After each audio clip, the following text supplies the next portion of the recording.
El título de esta conferencia es que todos puedan ser uno.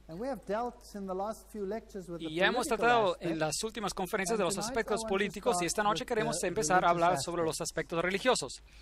La próxima vez vamos a ocuparnos de una conferencia llamada El Fuego Extraño. No falte, eso será emocionante.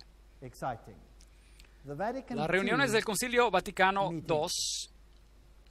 Aquí el Papa está siendo cargado al lugar de la reunión y en aquella reunión fue decidido que las iglesias protestantes podían permanecer en sus propias confesiones y obtener la salvación, pero con la condición que acepten y reconozcan la supremacía del obispo de Roma.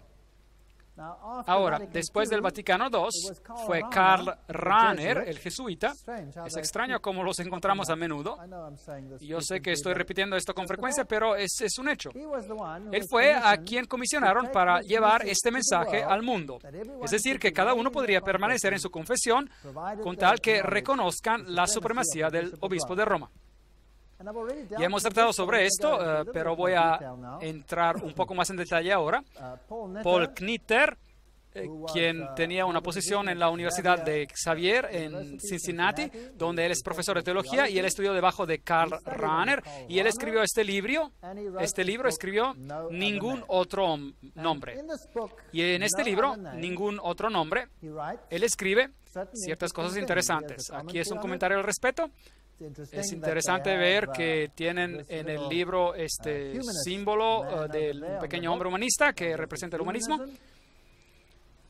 Él escribe, el autor hace frente al enigma de lo que el comprometido creyente cristiano hace teológicamente frente a la evidencia cada vez mayor encontrada por especialistas y por experiencias personales de que hay otras maneras religiosas, aparte de la manera cristiana, de conducir una vida humana, plena y auténtica. ¿Usted está comenzando a ver algo? ¿Puede una persona ser salva? Definición.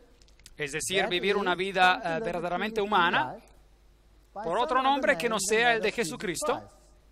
Un momento. Déjeme repetir eso. Ser salvo significa vivir una vida verdaderamente humana. ¿Es esa una teología correcta? Ese es un profesor de teología y este libro se prescribe virtualmente en todos los seminarios de la teología en el mundo entero. La respuesta de Knitter es que uno puede ser salvo por otro nombre, y entonces él procede a mostrar cómo esta afirmación se puede comprobar teológicamente con pleno apoyo cristiano. Esta es teología creativa de primera clase. Esta es la única frase con la cual estoy de acuerdo. Esta es teología creativa, pero definitivamente no es teología bíblica. Bien, en el segundo concilio ecuménico, si la Biblia no va a ser la norma, tendremos que sustituirla por algo más. Y esto fue decidido en el documento en la página 515, de los documentos ecuménicos que fueron escritos con el Concilio del Vaticano II, la unidad de todos los cristianos se puede finalmente restaurar y salir adelante porque todas las gentes son llamadas para ser un pueblo unido nuevo, confesando a un Jesús Salvador y Señor, profesando una fe y celebrando un ministerio de la Eucaristía. Hay varios problemas aquí con este texto, en particular con respecto al ministerio de la Eucaristía. Todos los cristianos deben de ser de una sola mente ecuménica, Documentos del Vaticano II, página 515. El Catecismo Católico nos dirá que el Vaticano II no cambió las doctrinas. Los cambios fueron solo en apariencia. Este es el actual catecismo de la Iglesia Católica, artículo 810. La única Iglesia de Cristo que nuestro Salvador, después de su resurrección, le confió al cuidado pastoral de Pedro, comisionándolo a él y a los otros apóstoles de ampliarla y gobernarla. Esta Iglesia constituida y organizada como sociedad en el mundo actual subsiste en la Iglesia Católica. El decreto ecuménico del Concilio del Vaticano II explica por qué es a través de la Iglesia Católica de Cristo solamente, la cual es la ayuda universal para la salvación, que la plenitud de los medios de la salvación pueden ser obtenidos. No ha habido cambio en la doctrina. Solo los protestantes creen que ha habido un cambio de la doctrina. Las heridas hacia la unidad, artículo 817. Donde hay pecados, también hay divisiones, cismas, herejías.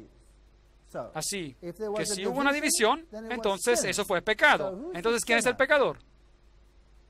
El que se separó. Hacia la unidad. Cristo concedió la unidad en su iglesia desde el principio. Y esto es algo que la iglesia nunca puede perder. Artículo 820. No ha cambiado. Todavía gobierna. Él controla la iglesia a través de su pontífice supremo. Y los obispos, todos tendrán que reconocer esto. Esta es la razón por la cual el sacerdote J. Cornell dice: el objeto final del ecumenismo, así como los católicos lo conciben, es unidad en la fe, la adoración y el reconocimiento de la autoridad espiritual suprema del obispo de Roma. Esta es la conclusión. La alianza de la iglesia con religiones no cristianas, todas las naciones forman una sola comunidad. Ellos quieren las mismas relaciones con los musulmanes y con todas las demás religiones. Asegurémonos de que esto es verdad. Este era el catecismo, no puede estar equivocado. Leemos de la fuente titulada Respuestas a preguntas adicionales de Bonaventure Hinwood, OFM, el Vaticano II. Enseña en varios lugares que la Iglesia Católica, y solamente ella, es la iglesia fundada por Jesucristo. No ha habido cambio en la documentación del Vaticano II. Entonces, el 5 de septiembre de 2000, el Vaticano dejó esto bien claro. Las iglesias examinaron las declaraciones del Vaticano en un documento de 36 páginas, diciendo en las declaraciones que otras comunidades de los cristianos, tales como los anglicanos y otros protestantes, no son iglesias en el sentido propiamente dicho. El canon David Oliver, ministro de St. Thomas, iglesias anglicanas, respondió diciendo: oh, bueno, está bien. Las otras iglesias no son hermanas nuestras, insiste el Vaticano. Y recuerde que Ratzinger debe quedar siempre en claro que la única iglesia universal y santa, católica y apostólica no es la hermana, pero es la madre de todas las iglesias. Esta es la declaración más reciente, la declaración definitiva de las fuentes más altas del Vaticano. El Vaticano II no cambió nada. Estos son algunos de los comentarios de las otras iglesias, las iglesias que han quedado asombradas por el ataque del Papa. Las iglesias protestantes expresan su decepción, etcétera, etcétera, pero nada cambió. Ellas aún se mantuvieron en el movimiento ecuménico. El periódico Washington Post dice: una nueva sentencia del Vaticano publicada hoy declara que los individuos pueden lograr la salvación completa del pecado terrenal solamente por medio de la gracia espiritual de la Iglesia Católica. Ahí está. Y que otras profesiones de fe, incluyendo las cristianas protestantes, tienen defectos que colocan a sus seguidores que buscan la salvación en una situación de grave deficiencia. Y esto incluye a los musulmanes, hindúes, judíos y cada uno. Ellos tienen que aceptar el catolicismo como su líder. Esto es lo que enseña el Vaticano. Ahora, ¿cómo usted puede hacer esto si la Biblia tan claramente condena al catolicismo? Bien, el Vaticano II y el domingo, otra vez leamos los documentos del Vaticano II. Todo esfuerzo que busca hacer del domingo el día genuino de alegría y de descanso y ausencia de trabajo se debe de animar. Debemos de celebrar el misterio pascual, debe de ser el día de la celebración primordial. Debe haber libertad para no trabajar. No tendría precedencia sobre el domingo. Todas las celebraciones son importantes. Entonces dice que la manifestación suprema de esto es la asamblea del domingo. Así otra vez, el Vaticano II reiteró que el domingo es el día que debía ser guardado. Y lo llaman el Día del Señor. Y en el catecismo, en el artículo 2174, admiten que todos nosotros nos reunimos en el día del sol porque es el primer día de la semana después del sábado judío. Pero no existe tal cosa como un sábado judío. El sábado fue instituido en el Edén mucho antes de que existiera un judío. Ahora, el domingo, en la Pascua de Cristo, día que satisface la verdad espiritual del sábado judío y anuncia el descanso eterno del hombre en Dios. Y esta creencia origina de la tradición. Todo esto se encuentra en su catecismo y yo no voy a entrar en los detalles. Ahora, si usted no va a poner a la Biblia como el centro, entonces será mejor que usted les dé algo más a la gente. Celebraciones musicales, eso está en la página 83, documentos del Vaticano, para que los fieles puedan participar de manera más activa y con más voluntad. Está bien que el formato de la celebración y el grado de participación sea más variado, lo más variado posible. La liturgia. Ahora, la liturgia es todo lo que sucede en la iglesia excepto el sermón. La liturgia aumenta maravillosamente el poder de la iglesia de predicar a Cristo. Ahora, pongamos más énfasis en la liturgia y menos énfasis ¿en qué? En la predicación. E incluso ellos lo llaman en algunos documentos la liturgia santa. Un emblema que se levanta entre las naciones para reunir a los hijos que están perdidos hasta que haya un solo rebaño y un solo pastor. Y por supuesto, este tiene que ser el Papa. ¿Cómo vamos a hacer esto? Esto es de la documentación del Vaticano II. El documento del Vaticano II, segundo, dice: en todas las devociones populares los salmos serán especialmente útiles, y también las obras de música sagrada obtenidas tanto de la vieja como de la más reciente herencia de la música sagrada, canciones religiosas populares, órgano y otros instrumentos característicos de un grupo de personas en particular. La participación en la celebración debe de ser interna, pero debe ser también externa. La participación externa con gestos y movimientos corporales, por aclamación, con respuestas y canto. En otras palabras, el Vaticano II dice: avivemos el servicio y empecemos a movernos y tengamos algunos movimientos corporales, agitemos los brazos. Usted sabe, bueno, entonces después no será tan importante si usted tiene su Biblia. Y en verdad es difícil sujetar a su Biblia si sus brazos se están agitando por todas partes como giran las ruedas de una carroza. ¿Cómo deben de ser las canciones? Veamos otra vez en el Catecismo, artículo 1157. La canción y la música cumplen su función como señales en una manera aún más importante. Está bien, no hay nada malo con el canto debe de ser hermoso y para la gloria de Dios. Pero ellos dicen que la música debe ser emocional. Otra cita del Catecismo del Vaticano dice: como lloré, movida profundamente por sus himnos, las canciones y las voces que resonaban a través de su iglesia, ¡qué emoción experimenté! Esos sonidos fluyeron de mis oídos y destilando la verdad en mi corazón. Un sentimiento de devoción surgió dentro de mí y lágrimas corrieron por mi rostro, lágrimas que me sentaron bien. Así que más lágrimas posibles y más emociones es lo mejor. Desconecte su mente y conecta algo diferente. Y así que el papado empezó a usar grupos de música rock, y el Papa empezó a cantar la música de ABBA, y todo este tipo de cosas empezaron a entrar en las iglesias, que antes eran desconocidas. Esta es una pequeña banda de rock personal del Papa que va a veces con él cuando él viaja. En estos días han avanzado hacia los grupos con rock más metal, y todos los de este tipo. Y por el 1967, el cuerpo docente y los estudiantes de la Universidad Católica de Duquesne empezaron a ser carismáticos. Para el 1968, el Consejo Mundial de Iglesias tenía a católicos como observadores. Para el 1975, ellos eran observadores en Nairobi. En 1975, en una reunión masiva, tuvo lugar en Roma, y el Papa Pablo VI empezó a hablar en lenguas. Aquí lo tienen en la revista Christianity Today, Cristianismo Hoy, 6 de junio de 1975. Obispos, arzobispos y cardenales lucharon por mantener sus sombreros en sus cabezas mientras cantaban y danzaban en éxtasis, abrazándose unos a otros y levantando sus brazos hacia el cielo, y el discurso del Papa Pablo VI estaba salpicado con puntos extáticos. Así que él empezó a hablar en lenguas, un gran ejemplo para la iglesia.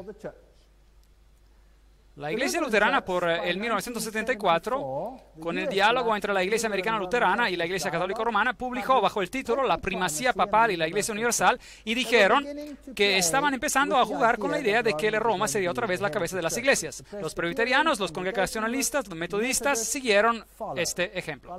Colin Buchanan escribe: el surgimiento de la Iglesia de Roma como partícipe en las discusiones ecuménicas y con el impacto del movimiento carismático, todo esto ha cambiado totalmente las relaciones ecuménicas. Así que Este nuevo espíritu hace el diálogo más y más posible entre las facciones variadas y opuestas. Por el 1975 había un catecismo común donde las directivas morales y el decálogo eran cuestionados, donde alegan que muchos pasajes en el Nuevo Testamento no son de Jesús, pero se le atribuyeron a él, que son cosas que el Jesús histórico nunca dijo.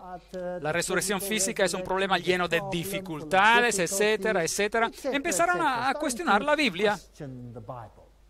En 1977 se formó una comisión conjunta entre católicos romanos y anglicanos y publicaron la siguiente declaración.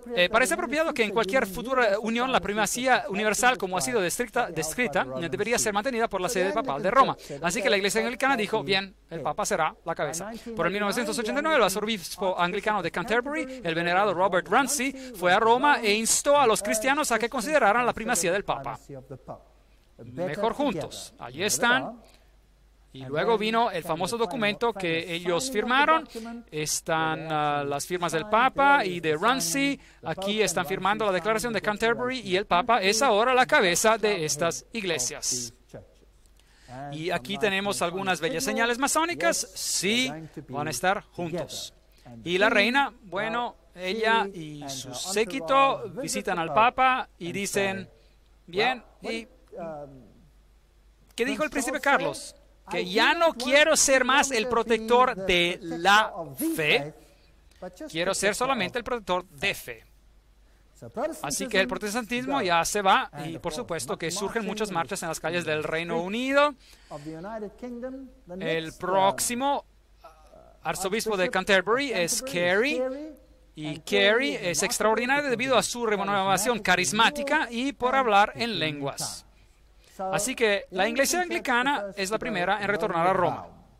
Ahora, esta es la famosa catedral de St. Paul en Londres. Allí está, ven un autobús de Londres. Yo mismo tomé esa fotografía. Y esta es una imagen sorprendente. ¿Qué ve usted?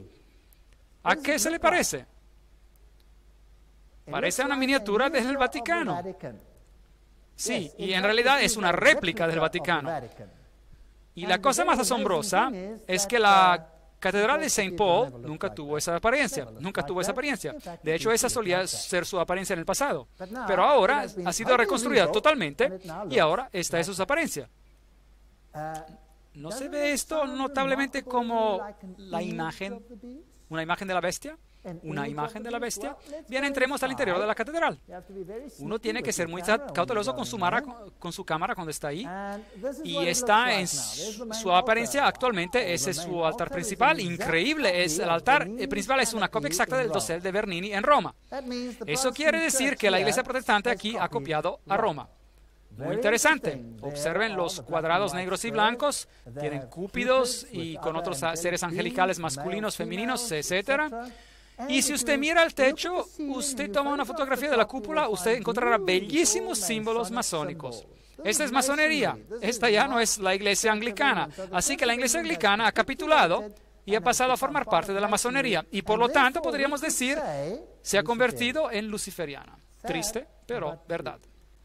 Bien, en el frente del altar principal, ahí usted tiene los típicos símbolos solares. Mirando desde lo alto está como la enseñada de una bruja. Ha sido reestructurada. Esto es ocultismo. De hecho, tiene el pentagrama negro y blanco en el piso.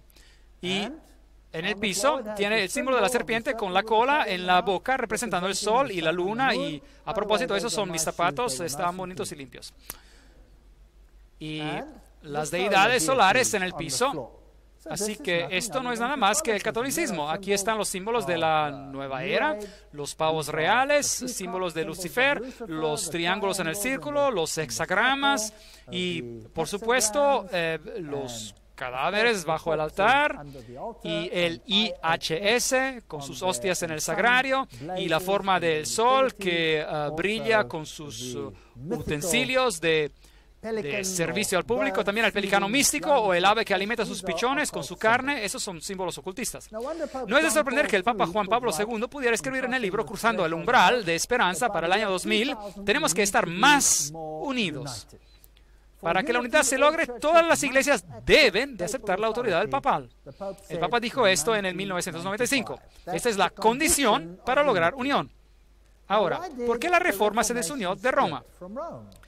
Seguramente la Reforma tenía buenas razones, razones bíblicas. Apocalipsis 13:8, Reina Valera Antigua dice, y todos los que moran en la tierra le adoraron, cuyos nombres no están escritos en el libro de vida del Cordero, el cual fue muerto desde el principio del mundo. Bien, han corrompido este versículo en las traducciones bíblicas modernas, pero no importa, eso es lo que dice. No serán escritos en el libro de la vida si veneran a este sistema obedeciéndolo. Aquí tienen a Dom zu Berlin. Esta es la madre iglesia luterana, por así decirlo, en Alemania. Y ahí tiene fotografías inmensas de María, con velas que encienden enfrente de ella. Allí usted lo tiene. Esto es regresar a Roma. Y la revista Weltbild publicó la fotografía de Martín Lutero, que le da un apretón de mano al Papa.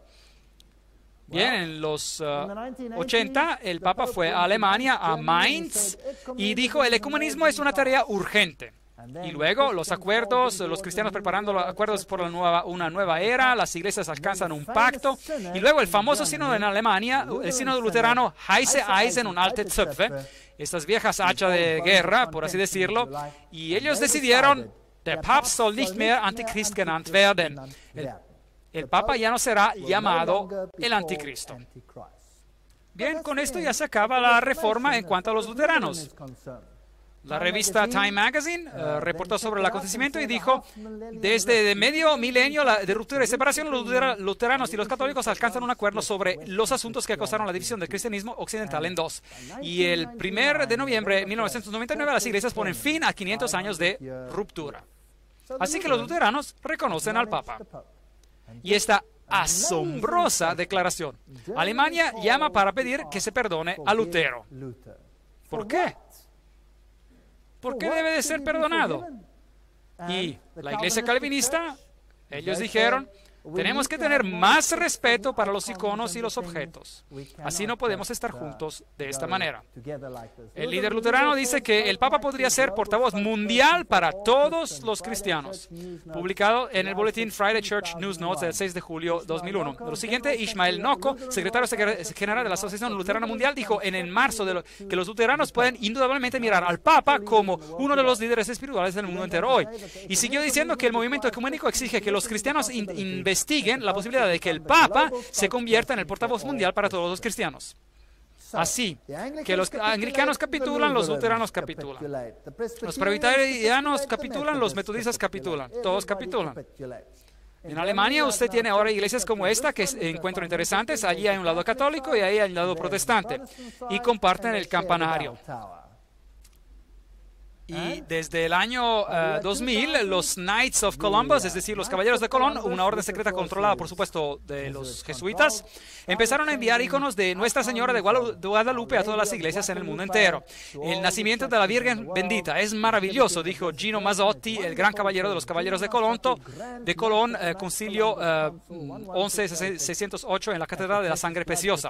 Y él espera que todo el mundo se incline al icono. Luego vino la Declaración Conjunta de Luteranos y Católicos, donde hablaron de la doctrina de la justificación, un documento brillantemente escrito, el cual totalmente mina el principio protestante. Bien, si la Biblia ya no es el centro, es mejor que usted avive el todo para que las personas no lean la Biblia tanto. Theologen wollen lebendiger werden. Los teólogos quieren ponerse más avivados, más entusiastas. Ahora vamos a la iglesia para tener un poco, usted sabe, de liturgia, con un poco de movimiento. No sé, usted sabe, si usted mueve mucho sus brazos, tal vez puede apagar el aire acondicionado. No le entiendo el propósito, pero bueno, las iglesias se están uniendo. Pero en los años recientes, muchos líderes de las iglesias nacionales se han movido de una actitud de cauteloso silencio sobre el asunto hacia la opinión que el movimiento carismático es la mejor esperanza para una renovación de la iglesia en las décadas de cierre de este siglo. El profesor Hallenberger dijo exactamente la misma cosa y dijo, los católicos y los protestantes se han unido debido al movimiento carismático, el cual ha obrado milagros. La ola carismática de unión entre las iglesias de Sudáfrica y luego la iglesia reformadora holandesa dice que la época es más que madura para mirar lo que tenemos en común y no solamente en que nos separa. Y todas estas destacadas personas dicen exactamente la misma cosa, los que son moderadores de todas esas grandes iglesias. En los años 1990, en el Consejo Mundial de las Iglesias ya no era lo mismo como lo solía ser originalmente. El Consejo Mundial de las Iglesias estaba en existencia para hablar de la unión protestante. Pero por supuesto tenía un programa, una agenda oculta de ser conducido hacia Roma. ¿Por qué Roma no es un miembro del movimiento ecuménico? ¿Por qué no? Porque nunca se separó. Es la madre. Son las hijas que deben juntarse para regresar a mamá. Y esto es lo que tiene que ocurrir. Si Roma se hiciera un miembro del movimiento ecuménico, eso diría que ella es una de las hermanas. Pero ella no lo es la madre. Así que no puede ser miembro. Y en el Consejo Mundial de las Iglesias dijeron aquí, ven Espíritu Santo, renueva la entera creación. Este fue el tema general. Ahora, la dama que estaba a cargo del discurso principal al inicio era la señora Chung Kyung, y aquí la vemos quemando una lista de muertos a los cuales invocó. Bien, ella dio el discurso y ella es ahora catedrática en la Universidad UTS, y ella subió a la plataforma bailando con hombres aborígenes en taparrabas, etc. Y entonces luego invocó a los muertos. Invocó a Hagar, Uría, a los bebés varones matados por Herodes, a Juana de Arco, a la gente que mataron en las cámaras de gas, a Mahatma Gandhi, a Steve Biko, a Martin Luther King, y finalmente también invocó al Espíritu de nuestro libertador Jesucristo. Muy bien. Y entonces luego quemó la lista como a un símbolo. Ahora miremos lo que sucedió aquí. Combinando fuegos de artificios verbales con una interpretación por bailarines coreanos originarios, Chung dio una evocación dramática de un Espíritu Santo femenino y lo relacionó con Agar, explotada y abandonada por Abraham y Sara. También sé que ya no creo más en un Dios omnipotente, macho y guerrero que rescata a los buenos y que castiga a todos los malos. 18 veces Chung convocó a los espíritus de los muertos que han sufrido las injusticias y alegó que sin escuchar los gritos de esos espíritus no podemos escuchar la voz del Espíritu Santo. No moleste al Espíritu Santo llamándola constantemente. Chung añadió, y espero que la presencia aquí con nosotros de todos nuestros antepasados en forma de espíritus no lo harán sentir incómodo. Bueno, ¿es esto bíblico? ¿Sí o no? Definitivamente no. Pero ella es pastor de la iglesia protestante más grande en Corea. Y es ahora también catedrática en la Universidad de UTS.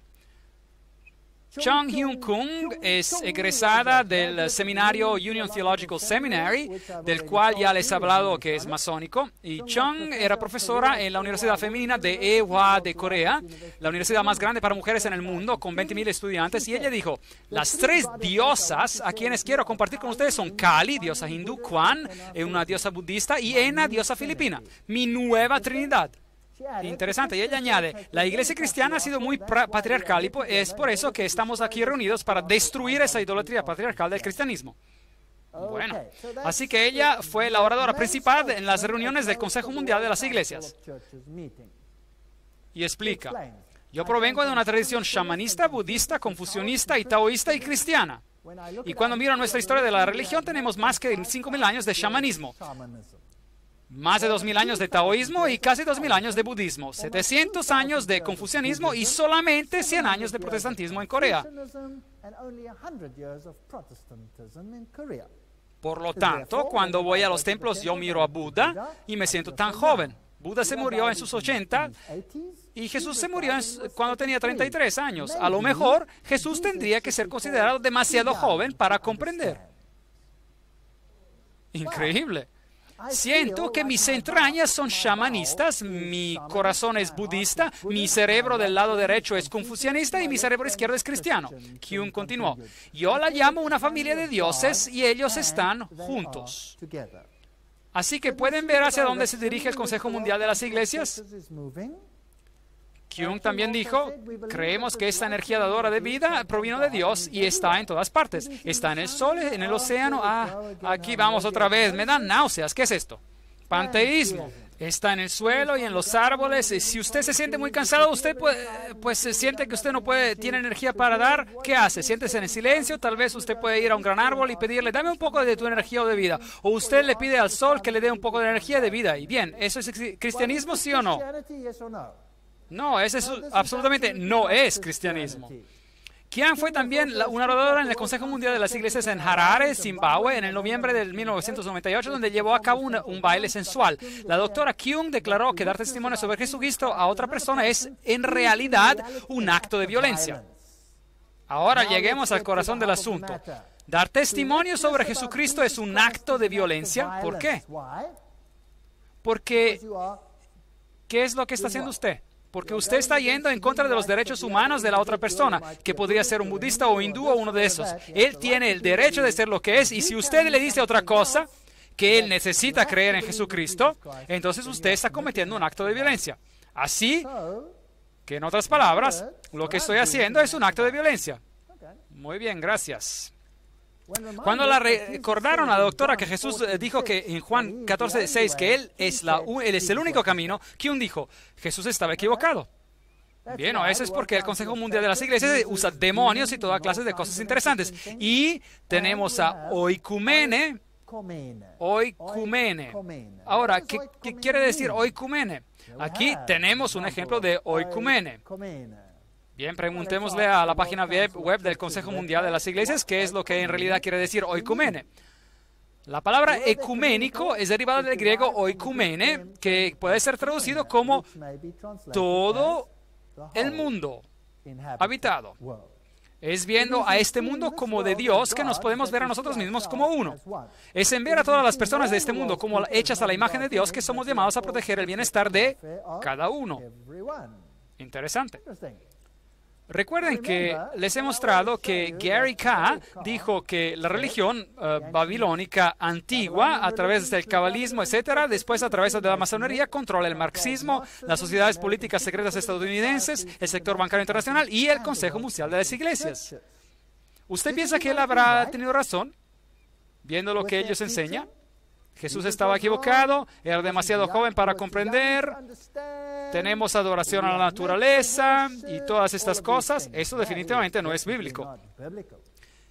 ¿Qué dijo Alice A. Bailey, la fundadora de la Fundación de Lucifer en 1919? Ella predijo la aparición de una iglesia universal y el perfil definitivo de esa iglesia aparecería acerca del final del siglo. No habrá disociación entre la Iglesia Universal, la logia sagrada de todos los verdaderos masones. ¿Pueden ver? ¿Ven cómo lo están unificando? Y los grupos interiores de las sociedades esotéricas tampoco. De este modo, los objetivos y la obra de las Naciones Unidas serán solidificados y una nueva Iglesia de Dios, liderada por todas las religiones y por todos los grupos espirituales, pondrá fin a la gran herejía del separatismo. Bien, esto requiere una conferencia completa. Esas son cosas muy fuertes. Por eso se dará una conferencia sobre este tema más adelante llamada la ONU y el programa La Agenda Ocultista. Encuentran el asuncio en sus boletines. Eso es muy fuerte. Habrá sobre las iglesias, las logias sagradas, de hecho, y las sociedades esotéricas al final del siglo trabajarán juntas para lograr esta nueva religión mundial. Ahora, como un cristiano que cree que Jesús es el único camino, ¿puedo unirme a este grupo, sí o no? No. Ustedes son muy categóricos en sus respuestas. Es muy extraño. Norman Vincent Peale. Bueno, ¿quién es Norman Vincent Peale? Probablemente uno de los predicadores más grandes de nuestro tiempo. Es un masón de grado 33. La masonería siempre le ha abierto las puertas a hombres de todas las profesiones de fe y creencias religiosas a entrar en su círculo. El único requisito es que un hombre crea en el arquitecto supremo y en la inmortalidad del alma. Nada de lo cual es, por supuesto, bíblico. Los masones, a decir verdad, van más allá del sectarianismo angosto y del dogma restrictivo. Están de acuerdo con la declaración del estadista famoso y autor Edmund Burke. La sustancia de toda religión verdadera consiste en estar seguro de la obediencia a la voluntad del soberano del mundo, en una confianza en sus declaraciones y en la imitación de su perfección. Esto es lo que dijo Norman Vincent Peale, quien era un masón del grado 33. Como lo son también el obispo Carl J. Sanders, 33 grados de la Iglesia Metodista Unida, el rabino Seymour Atlas, el doctor James Westbury, director ejecutivo y editor del periódico El Domingo Iglesia Bautista en Georgia, es un masón de 32 grados, el reverendo Louis Grant, encargado del distrito de la Iglesia Unida Metodista, que es un masón de 33 grados, el reverendo, etcétera, etcétera, etcétera, y la lista es interminable. Bien, Norman Vincent Peale dijo, he encontrado que el rito escocés y la logia simbólica no se adhieren a la creencia de ninguna religión, pero respetan todas las religiones más importantes del mundo. Y Billy Graham dice que Norman Vincent Peale es su gran mentor. Interesante. Tiene un masón de 33 grados como su mentor consejero. Billy Graham es el evangelista cristiano más popular del mundo. Era enumerado en sitios web como un masón de 33 grados y todos ellos, después de mucha crítica, lo sacaron de todas esas listas. El mismo señor Shaw, que era un masón de 33 grados, reveló que Billy Graham estaba presente a su ceremonia de iniciación, pero en su libro, La Decepción, él habla de un evangelista prominente que presenció a la ceremonia para que pudiera publicar su libro. Omite el nombre. Norman Vincent Peale es definitivamente un fracaso de 33 grados, ex gran capellán de la Gran Logia de Nueva York, y este es la persona que Billy Graham se refiere como a su mentor. Robert Schuller, masón de 33 grados, esos son los sitios de la página web donde usted puede verificar esto, los ve ahí abajo. Pero, por supuesto, hay muchos escritos que confirman esto, así que esta no es la única fuente, solo estoy citando esta de las fuentes. Oral Roberts, Jesse Jackson y la mayoría de los primeros fundadores mormones, ya sabemos esto, y de los testigos de Jehová, y ya sabemos de esto también. Peale, démosle un vistazo a Norman Vincent Peale. Él recomendó los mensajes de médiums espiritistas llamados Las Cartas de Jesús, escritos por Jane Palzere y Anna Brown. Así que él aprobó estas cartas escritas por canalizadoras médiums. Las asombrosas cartas sagradas fueron escritas una cada día por un periodo de 2 años, que comenzaron en una mañana de 1978. Ella dijo que las cartas fueron dictadas por un espíritu no viviente que se identificó a través de su pluma como Jesucristo. Aquí está la fuente de la cita. La respuesta de Peale, él agrega: poco importa si esos escritos vinieron de Jesús o de Nazaret o de Jesús de Jane, ellos son todos de la misma conciencia y esa conciencia es Dios.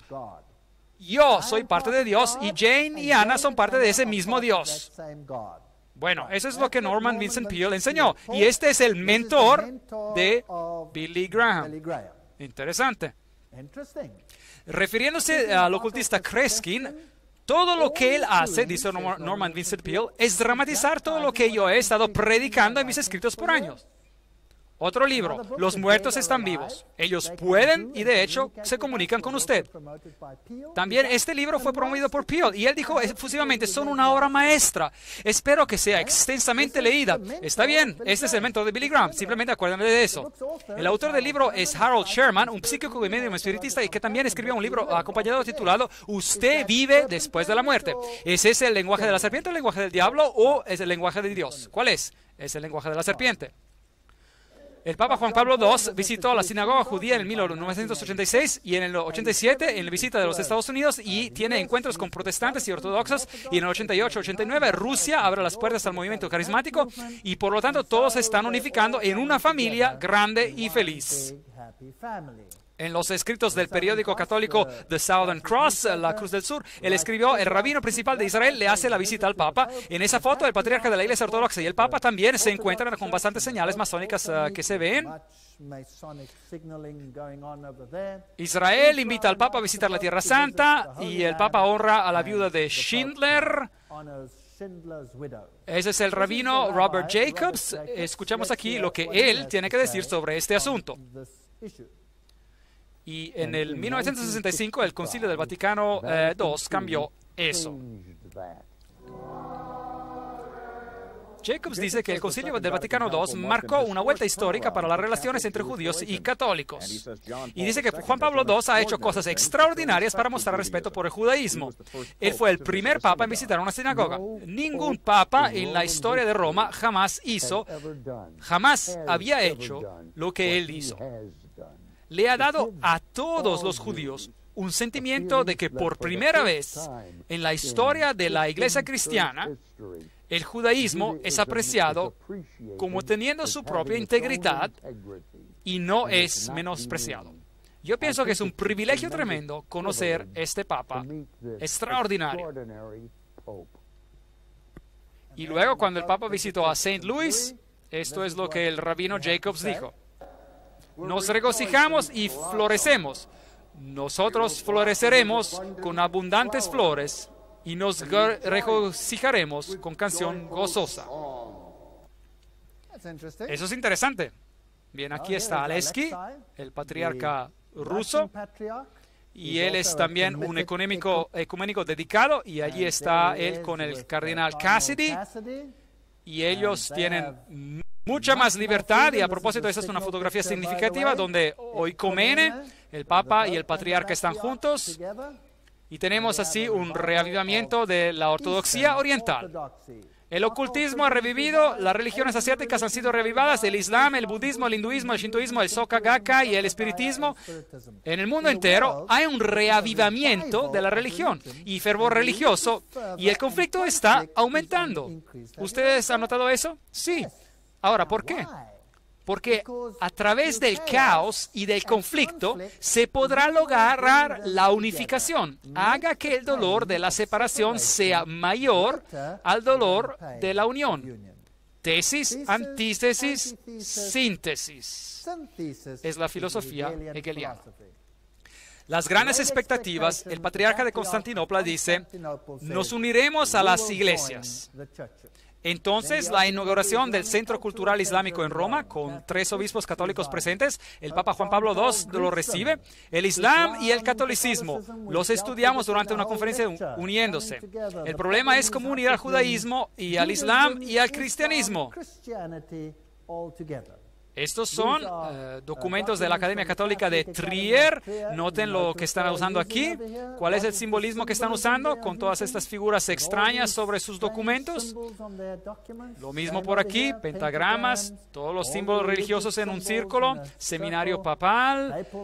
¿Qué es esta estructura aquí? Con el Tao místico a su alrededor. ¿Qué es lo que representan? El emblema del centenario de la Iglesia Católica de Camerún. Bien, estos son los Kalyans y mandalas que son usados. Esos son símbolos de las religiones orientales que simbolizan la unión de todas las iglesias. La unión de todas las iglesias. El Papa y el Dalai Lama juntos, y es interesante que tenemos que estudiar lo que el mundo protestante tiene que decir sobre este asunto también. Y lo haremos en la próxima sesión. Hemos estado hablando de cómo las iglesias se están uniendo. Y me gustaría mostrarle a ustedes los destacados pastores protestantes y lo que están en realidad predicando. Ahora tenemos aquí a Robert Schuller, aparece en la lista de muchas páginas web como un masón de grado 33. Bueno, se puede comprobar con sus pruebas bocas. Él escribió aquí, en la 4ª dimensión, el prólogo, yo descubrí la realidad de esa dimensión dinámica en la oración que resulta por medio de la visualización. No trate de comprenderlo, solo empieza a disfrutarlo. Es verdadero y funciona. Yo lo he probado. Ahora, la visualización es la manera en la que usted empieza a imaginarse algo y se hace parte de su mundo de fantasía. Y entrenan a los niños pequeños a que hagan esto. Y esta es una técnica ocultista y es ocultismo. Aquí está su famosa catedral, el Palacio de Cristal. Allí está él, este famoso predicador. A propósito, él tomó los planos de esta catedral y los llevó a Roma para que fueran bendecidos por el Papa. Es muy interesante que Robert Schuller hubiera llevado los planos al Papa para que le fueran bendecidos. Su hijo se está ahora haciendo cargo del ministerio. El padre se está envejeciendo. Robert Schuller cita el libro Autoestima, la nueva reforma, y él describe, la teología clásica se ha equivocado en su insistencia de que la teología ha de ser centrada en Dios y no centrada en el hombre. Eso es muy interesante.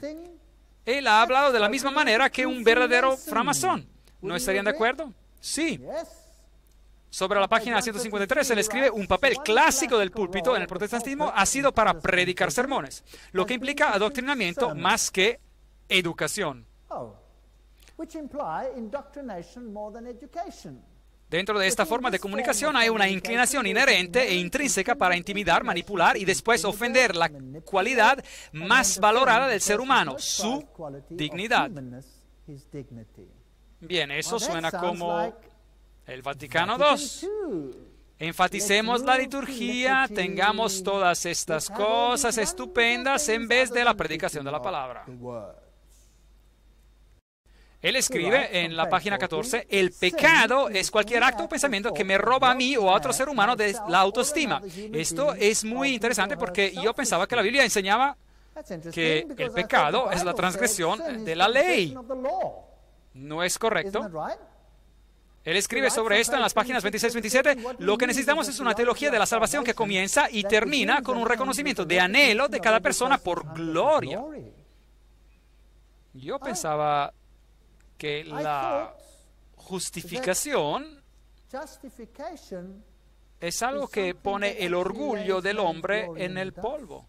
Es lo que he siempre creído. Hace aumentar a Jesucristo y me disminuye a mí. ¿No es esto lo que la Biblia enseña? Él debe crecer y yo debo menguar. Increíble. Página 68. Ser nacido de nuevo quiere decir que debemos ser cambiados de una autoestima negativa a una autoestima positiva.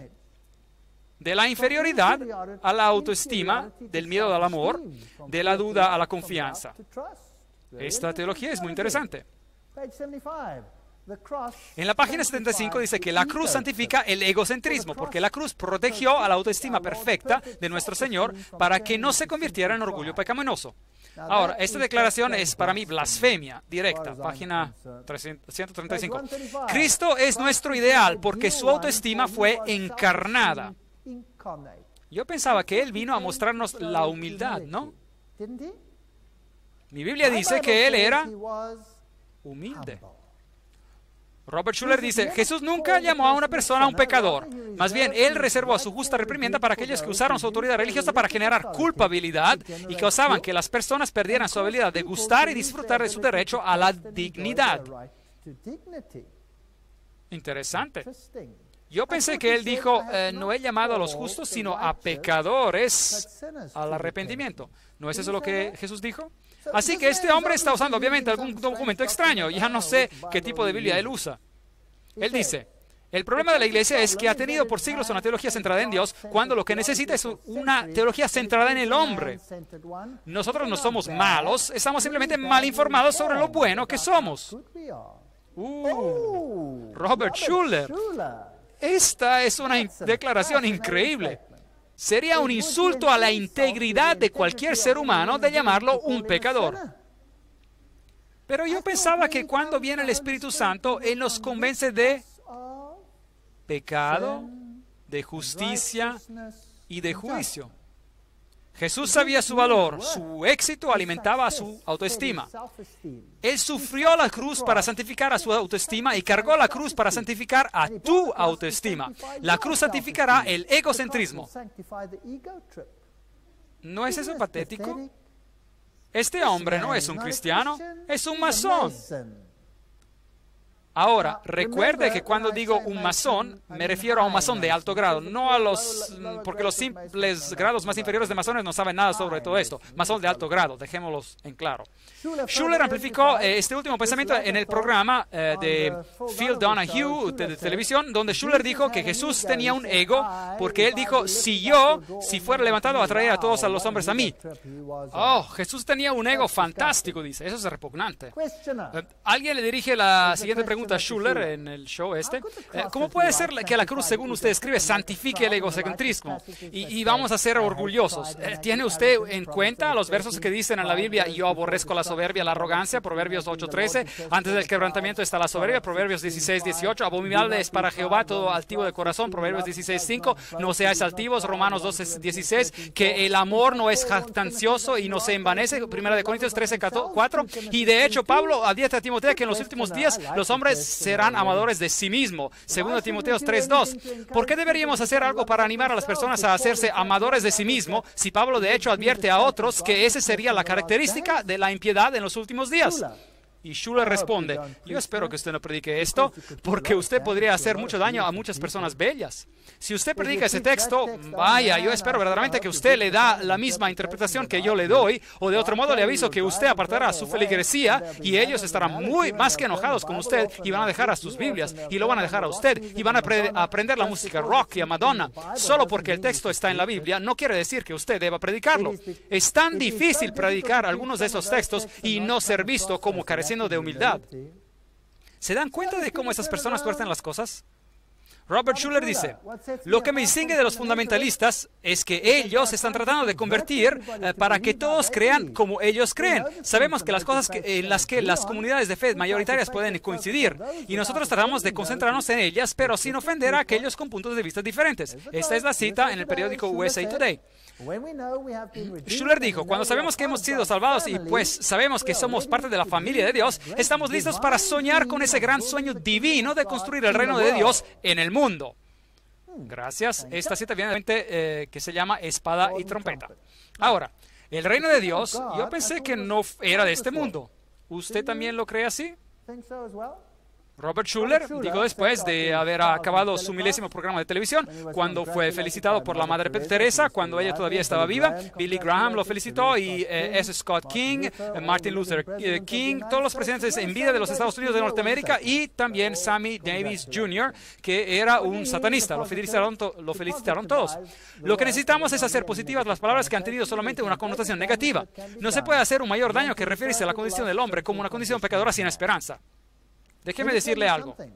Si el ser humano no se da cuenta de que él está en una condición pecadora sin esperanza, entonces él nunca necesitará un Salvador y luego él va a ser perdido.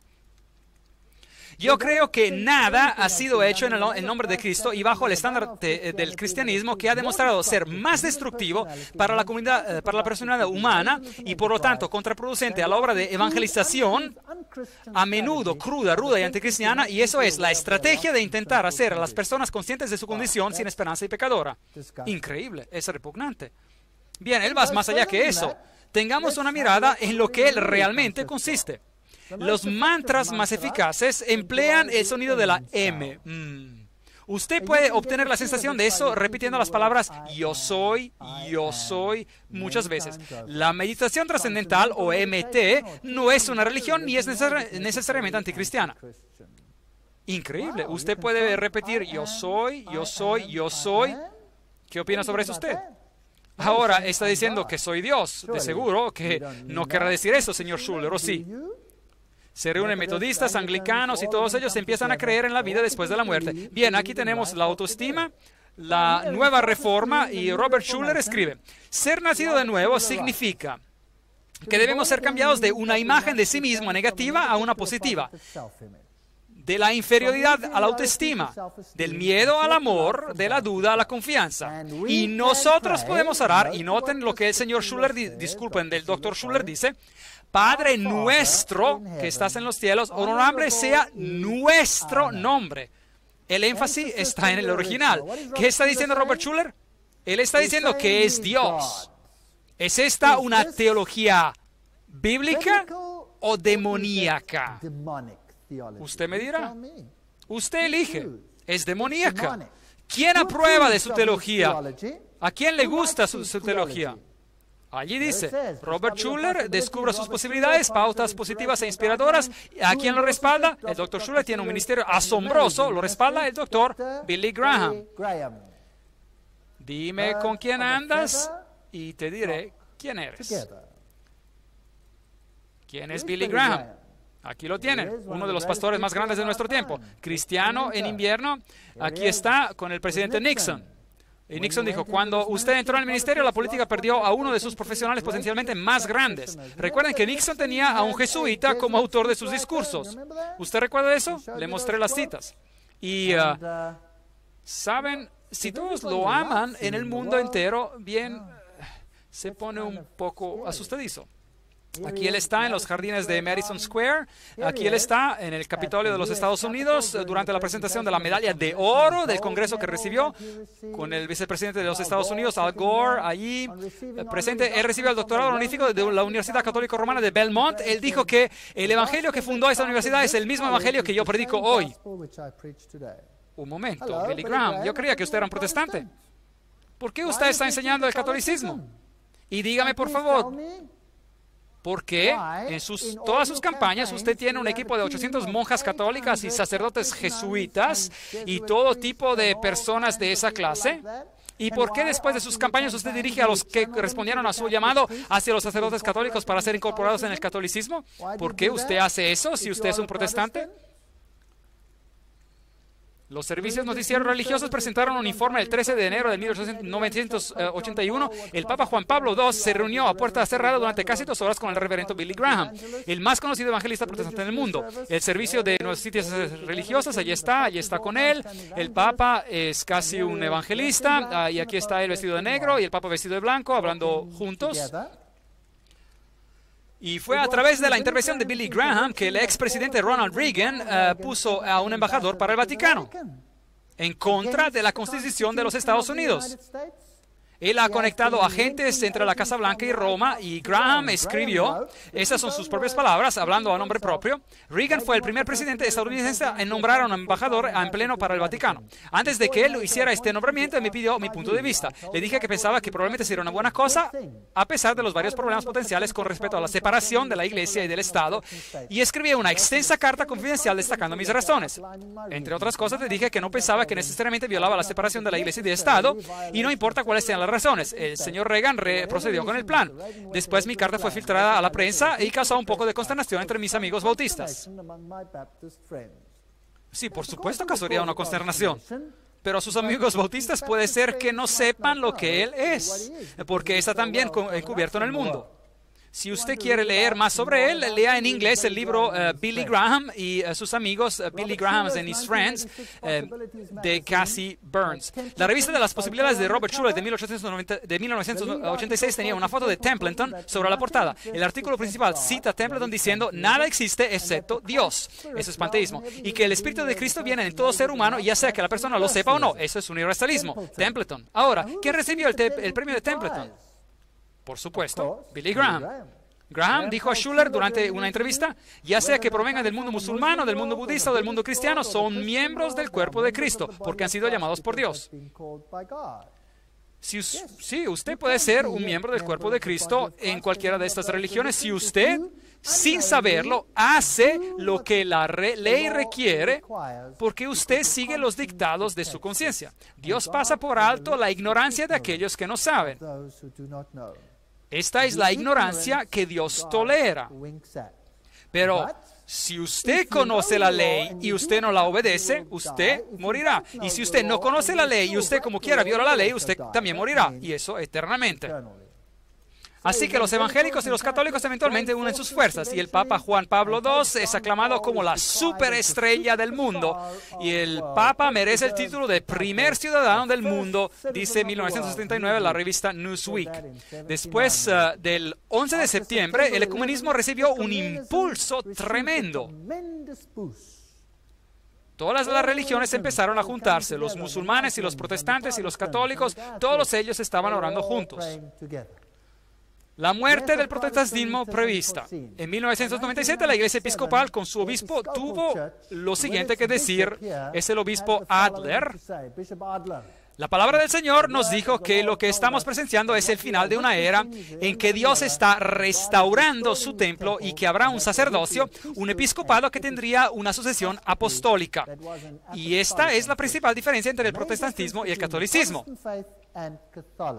Ahora, esta es la iglesia, esta iglesia, que es básicamente la iglesia ancha o la iglesia alta anglicana en los Estados Unidos. El obispo Adler dijo que después del sermón se puso de pie para dar una palabra profética, pero se cayó en el piso y lloró durante 45 minutos. Luego él dijo: todos sentimos lo que Dios nos estaba diciendo. Estamos presenciando el final del protestantismo. Y luego dice: la iglesia de Dios es católica. Y declaró: era católica en un principio y será católica al final. ¿Ustedes se pueden dar cuenta de cómo el mundo se está uniendo?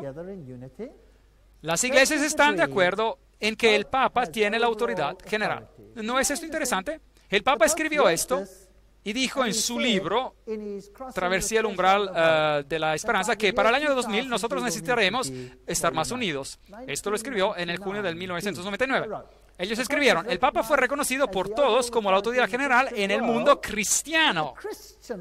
En el mundo cristiano completamente, por una comisión anglicana y católica romana comisionada el día de ayer, que lo describió a él como el don que ha de ser recibido por todas las iglesias. Interesante. Y luego él tiene el don de la autoridad. En el documento de 45 páginas titulado El don de la autoridad, ha sido producido por los 18 miembros de la Comisión Internacional Anglicana y Católico Romana. Y llegó a la conclusión de que el obispo de Roma tiene un ministerio específico con respecto al discernimiento de la verdad. ¿Qué es lo que significa eso? Que él es infalible. Así que el mundo protestante ha renunciado al protestantismo. Las iglesias deberían tener sesiones de espiritismo. ¿Sí? ¿Y quién dijo eso? Eso lo dijo la iglesia anglicana en Inglaterra. Ahora ya estamos listos para tener el espiritismo en la iglesia. Las iglesias están realmente cayendo. Estas ya no son palabras proféticas. Estas son palabras proféticas falsas. Estos son falsos profetas. están predicando una mentira. Y en la próxima conferencia quedará muy en claro lo que está sucediendo. Fuego Extraño es el nombre de la próxima conferencia. No la falten. Vamos a ver algunos videos que serán asombrosos. Así que lo que dijo este sacerdote anglicano es que podemos hablar con los difuntos en realidad y que tal vez podemos alcanzar a los ateos que murieron y convencerlos ahora de que, bueno, después de todo ya no necesita seguir siendo ateo. Si su teología fuera verdadera, ¿no podía Dios hacerlo, acaso? Si su teología fuera verdadera, ¿no podía acaso Dios hacerlo? La controversia católico-romana, James R. White, es un escritor que dice, ¿nos estamos juntando? Pregunta. Bueno, hay muchas razones por las cuales tendríamos que quedarnos separados. Y este autor ve los problemas. El Concilio de Trento dijo, para tener bajo control los espíritus desenfrenados, decreta que nadie que confía en su propio juicio presumirá interpretar las Escrituras en asuntos de fe y moralidad para la edificación de la doctrina cristiana, distorsionando las Escrituras según sus propios conceptos, interpretando de manera contraria a la Santa Madre Iglesia, a la cual pertenece juzgar el sentido verdadero y la interpretación. Así que solo la Iglesia le puede decir en qué creer. Ustedes son goyems, los tontos, ustedes no lo pueden entender. Interesante. ¿El papado ha cambiado? No. Es un refinamiento del mal, donde el Papa destaca que cada doctrina antigua que sostuvo la Iglesia de Roma será mantenida. Por lo tanto, ¿puedo ser parte del movimiento ecuménico? ¿Sí o no? No, no puedo hacerlo. ¿Por qué no puedo aceptar a esta persona como a mi líder espiritual? Tengo un líder y su nombre es Jesucristo. Es el único líder que yo tengo. Y tengo un credo, y ese credo es la Biblia. Y la Biblia solamente. Ese es mi credo. Fuera de esto yo no tengo otras normas. Guardián de la senda estrecha y angosta. Ahí está el cardenal Ratzinger, es un cardenal alemán de nacimiento. El cardenal Joseph Ratzinger es la cabeza de la Congregación para la Doctrina y la Fe. Ellos se aseguran de que cada doctrina católica antigua permanezca y que ningún protestante reconozca este hecho. Son tan astutos. Y aquí el cardenal Kung y estas personas, Hans Kung, todo lo que quieren hacer es provocar el ecumenismo. Así que dan muchas expresiones protestantes. ¿No fueron los jesuitas los que dijeron que si usted quiere ganar a alguien, hable las mismas expresiones, sí o no? Sí, no confíen en ellos ni un poquito. En 1986 tuvimos el concilio de Assisi y todas las religiones del mundo estaban presentes. Eso incluía el Islam y el hinduismo y todas estas religiones. Se juntaron todas en Assisi. Allí está el Papa, están los patriarcas, está Ranzi, está el Dalai Lama, el hinduismo, el budismo. Cada uno de ellos estuvo presente. ¿Dónde? En Assisi. ¿Sabe lo que es interesante? Después del concilio de Assisi vino un terremoto y la catedral completa se derrumbó. Es casi como si Dios los hubiera tocado y ¡boom! Y adivinen qué hicieron. La reconstruyeron al instante a su antigua gloria. Al instante, inmediatamente. Y permanece como una ícona en Assisi. Y fue en esta reunión de Assisi en el 1986 que por primera vez empezó este movimiento para aceptar al papado como lo máximo. En 1999 esto es lo que ocurrió. Las Naciones Unidas de Fe movieron montañas. Un artículo que salió en un periódico nacional belga, Le Soir, fechado el 30 de agosto de 2000. Un ensayo general está teniendo lugar al más alto nivel en un foro donde el gran ser, el gran arquitecto, que es lenguaje masónico, o el relojero del universo, si es que él existe del todo, ellos son despectivos. Esto es de reconocer lo suyo. A la vez, cuando las Naciones Unidas están a punto de celebrar la cumbre del milenio, con la presencia de los jefes del Estado del mundo entero, los jefes religiosos de todo el mundo se han estado reuniendo en Nueva York. ¿Cuántos de los líderes religiosos del mundo? Todos. Para hablar del tema más importante de la paz del mundo y la tolerancia. El objetivo más distante es crear un tipo de Naciones Unidas de la Fe. Interesante. Hay una conferencia completa sobre este tema. Esas cosas son fascinantes, donde los representantes de la fe y las filosofías pueden reunirse para discutir el futuro en conjunto. mientras abandonan sus posturas, sus tesis y otras terribles armas de la excomunión y la exclusión, y confinando todo esto al escaparate.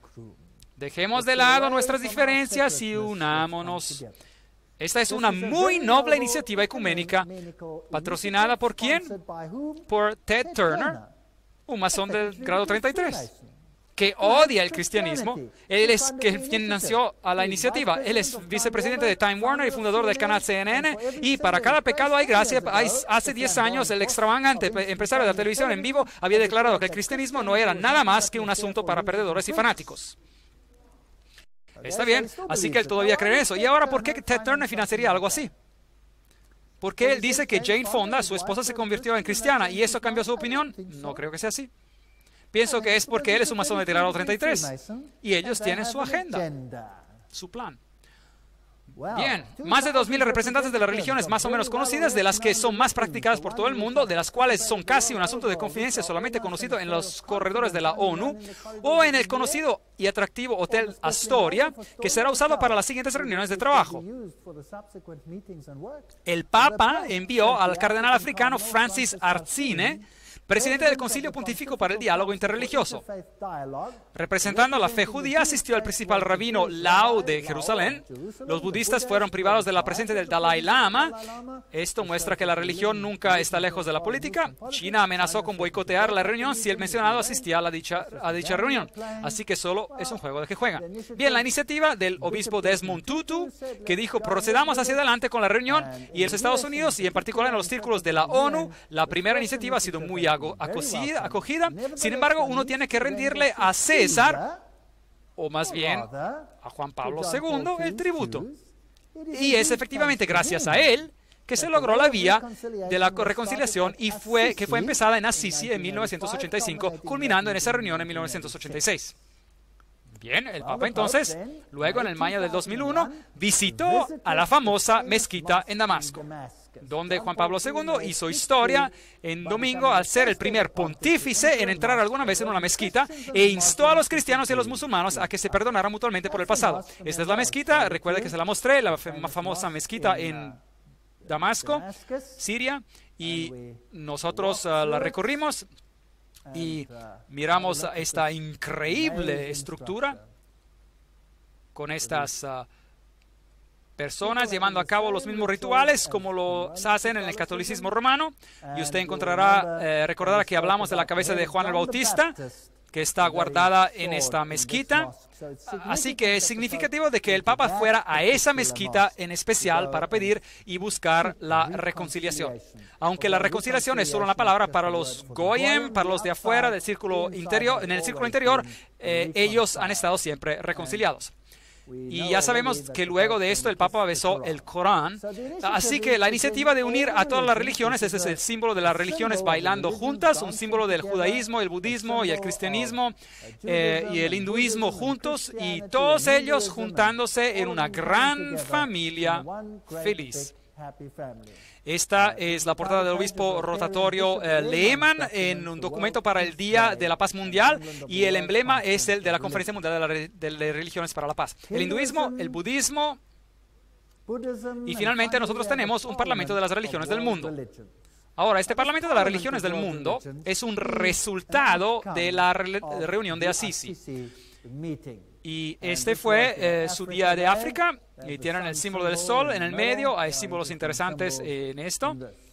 Así que en esta reunión interreligiosa del 1999 fue reportada por el Associated Press con el Dalai Lama sentado a su lado derecho. En este mes de octubre de 1999 hubo otra reunión en Roma, donde el Papa presidió a un concilio especial de aproximadamente 2.000 líderes religiosos de las diferentes profesiones de fe, sectas y cultos. Ahora, yo voy a mostrarle un video de eso en un momento, de lo que ocurrió allí. El pontífice dijo a los monjes budistas reunidos, a los sacerdotes zoroástricos, a los cardenales católicos y a los gurús hindúes, y a los chamanes amerindios, y a los rabinos judíos y al clero ecuménico, esos son todos los protestantes que estaban presentes, que todos deben unirse en condenar ¿a quién? A los cristianos fundamentalistas. Increíble. Yo pensaba que los problemas eran otros. Pero él obviamente tiene un discernimiento interno, así que él sabe quiénes son las personas que realmente causan problemas. Son los fundamentalistas cristianos. ¿Por qué? Porque cometen el crimen máximo de decirle a las personas sobre quién. Sobre Jesús. ¿No piensa usted que hay un asalto total violento en contra de Jesucristo? Yo creo que sí existe. Los cristianos fundamentalistas que abusan de la palabra y con sus esfuerzos en convertir a otros incitan al odio y a la violencia. ¿No dijo la señora Kyung la misma cosa? ¿Sí o no? Ella dijo lo mismo en el Consejo Mundial de las Iglesias. Así que deseamos la unidad, pero por favor que esta unidad sea sobre un Cristo universal. Simplemente excluyan a Jesús de esto. Ese es un ataque a Jesucristo. Todos los presentes estuvieron de acuerdo en estos puntos claves. Uno, el Papa Juan Pablo II fue apoyado por el consenso como el principal guía espiritual y supervisor del planeta. Eso es interesante. Y número dos, los fundamentalistas religiosos que se niegan a cooperar con el movimiento ecuménico mundial, eso incluiría a mí, por ejemplo, tienen que ser silenciados. Así que, ¿quién sabe cuántas veces todavía podrá usted escuchar ese mensaje? Deben ser denunciados como extremistas peligrosos, llenos de odio. Esta es la razón por la que tenemos las leyes sobre el odio. Se supone que usted no ha de predicar este mensaje. Se supone que usted no ha de predicar que Jesucristo es Señor. Entonces usted es un extremista peligroso lleno de odio. Bien, yo he pensado que es mejor que lo predique antes de que ya no se pueda predicar más. Y eso es porque yo estoy aquí para decirles sobre estas cosas. El asalto violento no es contra mí, el ataque violento es contra el Señor. Y Él predijo que esto iba a ocurrir. Bien, démosle una mirada a esta reunión masónica. Usted verá 3 candelas en esta reunión, eso es masónico.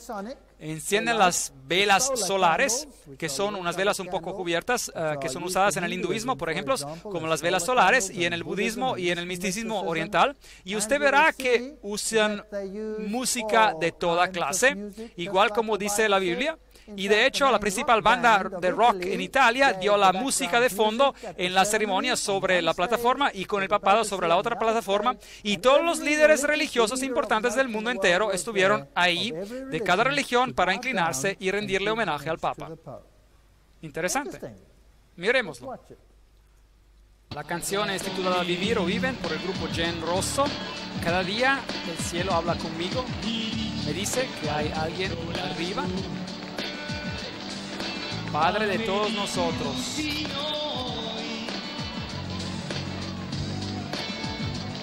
Extiende sus manos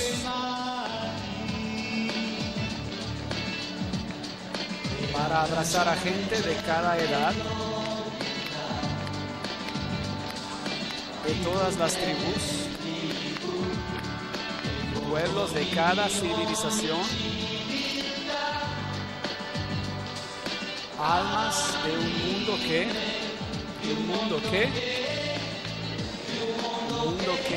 vive.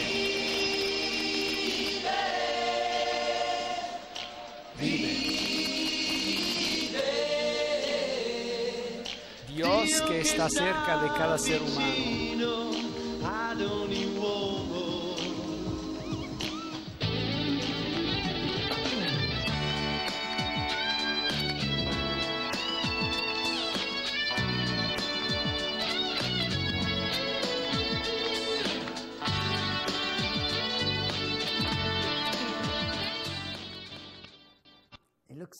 Parece tan petulante, ¿no es así?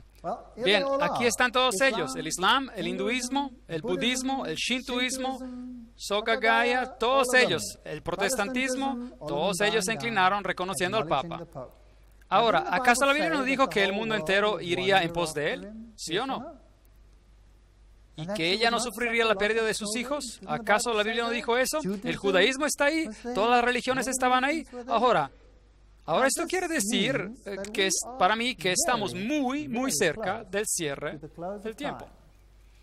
Esta es una fotografía interesante que fue publicada una vez por Der Spiegel, un periódico alemán. Y aquí usted tiene una estatua de César mostrando un dedo. Esta es en realidad una cosa masónica, pero igual ahí lo está haciendo. Entonces luego usted tiene a Mussolini sobre el otro lado también con su dedo. Y entonces luego tienen a Roma aquí, en el medio, de Papst, die Kirche, die Sünde, de lado a lado, el Papa, la Iglesia y el pecado, y ellos tienen al Papa ahí, con el vestuario completo de adoración al sol, y luego tienen a la prostituta. Es casi como si ellos supieran algo, ¿verdad? Esta prostituta, nos dice la Biblia, es la mujer que monta a la bestia, la gran prostituta que está sobre las naciones, y todos los reyes del mundo le dan su poder a la bestia. Hemos visto que los poderes dirigentes del mundo entero provienen de muy pocas familias actualmente, familias muy ocultistas. Y la mujer que has visto es la gran ciudad que reina sobre los reyes de la tierra. Apocalipsis 17, 18. Y oí otra voz del cielo que decía: salid de ella, pueblo mía, para que no seáis partícipes de sus pecados ni recibáis parte de sus plagas. Apocalipsis 18, 4. ¿Qué piensa usted que han planeado para aquellos que albergan un espíritu separatista? ¿Qué piensa usted que tienen previsto para aquellos que dicen, como la Biblia dice, salid de ella y sepárese, para que no participe en sus plagas, para que no sean partícipe de sus pecados? ¿Qué piensa usted que será la conclusión, el fin de ellos, sobre tal asunto? Yo pienso que ese es un asunto sumamente serio, y vamos a tener conferencias sobre esto cuando lleguemos allí, y veremos cuáles son sus planes finales, y a quiénes en realidad ellos apuntan como a la oposición. Eso sería interesante, ¿no? Los dejaremos hablar por sí mismos. Mientras tanto, en cuanto a mí y a mi casa, no puedo unirme a este concilio ecuménico. Y me gustaría exaltar a Jesucristo ante usted esta noche como al único Salvador en este mundo, y a seguir el camino bíblico, y nadie se perderá. Esa es su promesa. ¿Por qué no confiar en su palabra? Amén.